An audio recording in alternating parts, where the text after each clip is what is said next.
আমরা ডাকাতদের কাছ থেকে স্বর্ণালংকার, নগদ টাকা এবং ডাকাতির কাজে ব্যবহৃত দেশীয় অস্ত্র উদ্ধার করতে সক্ষম হয়েছে। এই সিরিজ ডাকাতির ঘটনায় এই দুদর্শ ডাকাত দল বোমা ব্যবহার করেছিল। একটি ঘটনায় একটি বোমাও ফাটায়।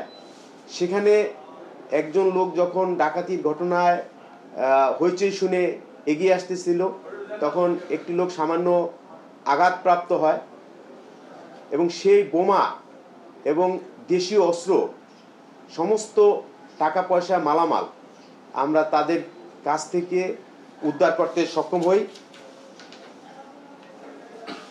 ডাকাত দলের সদস্যের বিরুদ্ধে বাংলাদেশের বিভিন্ন থানায় একাধিক মামলা এবং সাজা পরোয়ানা আছে।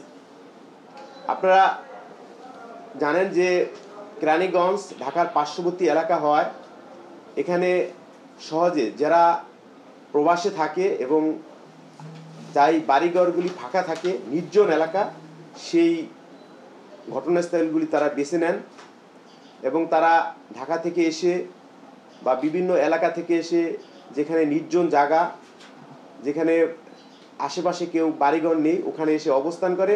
পরবর্তীতে তারা সুবিধা মতো ডাকাতি ঘটনা ঘটে, ডাকাতিরা ডাকাতি করে, তারা সুবিধাজনক স্থানে আবার চলে যায়। তো আমরা ডাকাতদের কাছ থেকে স্বর্ণালংকার, নগদ টাকা এবং ডাকাতির কাজে ব্যবহৃত দেশীয় অস্ত্র উদ্ধার করতে সক্ষম হয়েছে।